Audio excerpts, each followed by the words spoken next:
সঠিক নিয়মে আমের মোরবা বানাতে অবশ্যই আমার আজকের ভিডিওটি ধৈর্য সহকারে দেখতে হবে। হ্যালো এভরিওয়ান, আসসালামু আলাইকুম।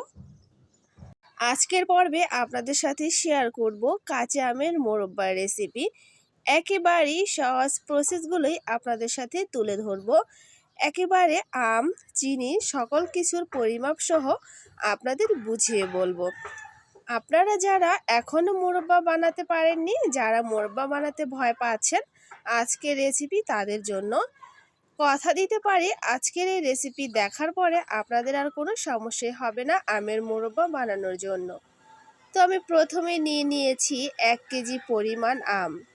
আমার আমের সাইজগুলো বড় বড় ছিল, তো 5টা আমে কিন্তু 1 কেজি হয়ে গিয়েছে। তো এখন এই আমগুলোকে আমি খুব ভালোভাবে পরিষ্কার করে নিব, মানে পানি দিয়ে ধুয়ে নিব।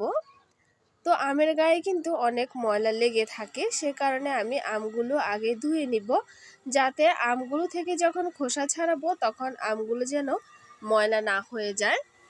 তো আমি একটা আমের বোটার দিক থেকে কেটে নিচ্ছি। এরপর হচ্ছে আমি আমটা কেটে নিব, খোসা থেকে ছাড়িয়ে নিব। তো অবশ্যই যে জিনিসটা মাথায় রাখতে হবে সেটা হলো, আপনি যখন আমের মোরব্বা বানাবেন তখন আমগুলো কিন্তু পরিপক্ক নিতে হবে, মানে আমগুলো যেন কচি না হয়, একেবারে শক্ত আম নিতে হবে। যে আমের আঁটি ভীষণ শক্ত হয়ে গিয়েছে, মোরব্বার জন্য কিন্তু সেই আমটাই পারফেক্ট। ভিডিওর শুরুতে অবশ্যই একটা লাইক দিয়ে ভিডিওটি দেখে নেবেন। এখন যারা লাইক দিতে ভুলে গিয়েছেন তারা অবশ্যই একটা লাইক দিয়ে দিবেন। তো কথা বলতে বলতে আমি আম থেকে খোসা ছাড়িয়ে নিয়েছি। এখন কিন্তু আমি সেম প্রসেসেই সবগুলো আম খোসা থেকে ছাড়িয়ে নিব। তার আগে বলে দিচ্ছি, আপনারা যখন মোরব্বা বানানোর জন্য আমটা ছিলে নেবেন, আমের গায়ে যেন একেবারে সবুজ অংশটা না থাকে। অল্প অল্প থাকলে কোনো সমস্যা নেই, তবে অনেকেই কিন্তু আম ছিঁড়ার পরে আমের গায়ে সবুজ অংশটা অনেকটাই থেকে যায়, সেটা করা যাবে না। এই জিনিসটা মাথায় রাখতে হবে। তো আপনারা দেখতে পাচ্ছেন আমি কিন্তু খুব সুন্দরভাবে আমটা ছাড়িয়ে নিয়েছি এবং একই প্রসেসে সবগুলো আম কিন্তু খোসা থেকে ছাড়িয়ে নিয়েছি। এখন এই আমগুলো আমি 2 ভাগে ভাগ করে নিব। আমি কিন্তু বটি দিয়ে আমগুলো ভাগ করে নিয়েছি, যেহেতু আটি অনেক শক্ত, বটি দিয়ে কাটতে সুবিধা। তো আমি সাথে সাথে আমগুলো কিন্তু পানির মধ্যে চুবিয়ে নিচ্ছি, যাতে আমগুলো কালো না হয়ে যায়। আমগুলো অনেকক্ষণ এভাবে রেখে দিলে আমগুলো কালো হয়ে যাবে। এখন আমি একটা আম নিয়েছি আর নিয়েছি একটা কাঁটা চামচ। এই কাঁটা চামচ দিয়ে কিন্তু আমি আমটাকে খুব ভালোভাবে কুচিয়ে নিব। তো এমনভাবে কুচাতে হবে যেন আপনার খোঁচাটা একেবারে আমের আঁটিতে গিয়ে লাগে, এতে কিন্তু আপনার আমের মুরব্বা খেতে ভীষণ মজা হবে। তো এই কুচানোটা কিন্তু মাথায় রেখে করতে হবে, সাবধানতার সাথে খুব ভালোভাবে কুচিয়ে নিতে হবে। তবে আমি আপনাদের খুব সহজ প্রসেসগুলাই শেয়ার করব। আমি কিন্তু একেবারে সম্পূর্ণটা কুচিয়ে নিব না, আমি 2 ধাপে আমগুলো কুচিয়ে নিব, এতে কিন্তু আমার কষ্ট কম হবে। আর আপনারা অবশ্যই এই জিনিসটা ফলো করবেন। তো দেখুন আমি কিন্তু অল্প পরিমাণ কুচিয়েছি, এখন আমি এইভাবে সবগুলো আম কুচিয়ে নিব। এরপর হচ্ছে আমি পানি দিয়ে ভিজিয়ে রাখবো 5 থেকে 6 ঘন্টা। তো দেখুন আমি কিন্তু এই যে আমগুলো ভিজিয়ে রেখেছি। যখন আমি ভিজিয়ে রাখবো আমগুলো, তখন আমগুলো কিন্তু সফট হয়ে যাবে। এরপর কিন্তু আমার আমগুলো কুচাতে একেবারেই সহজ হয়ে যাবে, হাতে ব্যথা হবে না। তো দেখুন আমগুলো ভিজানোর পরে কেমন একটি টক বের হয়েছে, টক পানি। এখন এই আমগুলোকে আমি আবারও ধুয়ে পরিষ্কার করে নিয়েছি। তো এখন আবারও এই আমটাকে কুচিয়ে নিব এর উপরে। দেখুন আমটা কিন্তু একেবারে সফট হয়ে গিয়েছে। এখন কুচিয়ে নিলে কিন্তু আপনার হাতে ব্যথা হবে না।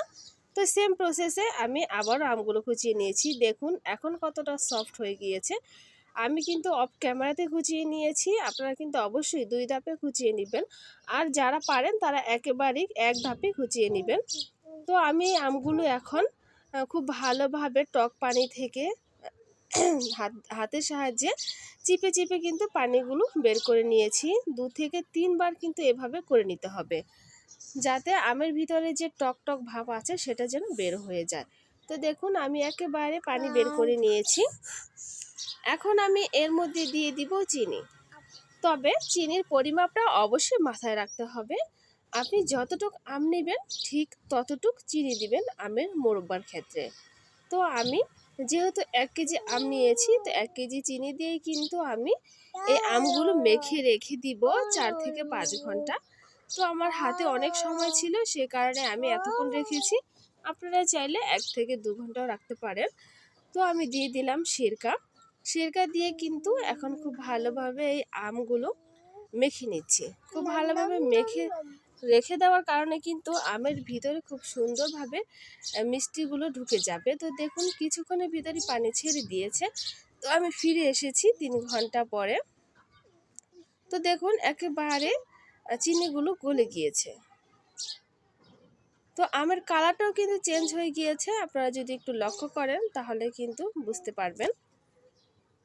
তো আমটা চিনি মেখে অবশ্যই 1 ঘন্টার উপরে রাখলেই হবে। 2 ঘন্টা, 3 ঘন্টা, 4 ঘন্টা যার যেমন ইচ্ছে, সমস্যা নেই। তবে 1 ঘন্টার নিচে রাখা যাবে না, 1 ঘন্টার উপরেই করতে হবে। তো এখন আমি চলে যাব চুলায়। একটা কড়াই বসিয়ে দিয়েছি। কড়াইটা গরম হওয়ার পরে কিন্তু আমি চিনি দিয়ে মেখে রাখা আমগুলো দিয়ে দিব। আপনারা চাইলে কিন্তু আরেকটা প্রসেসও করতে পারেন, সেটা হলো আমগুলো কুচিয়ে নেওয়ার পরে আপনারা চিনি আগে পানি দিয়ে গলিয়ে তারপরে কিন্তু আমগুলো দিতে পারেন। তবে আমার কাছে এটাই সহজ মনে হয়েছে।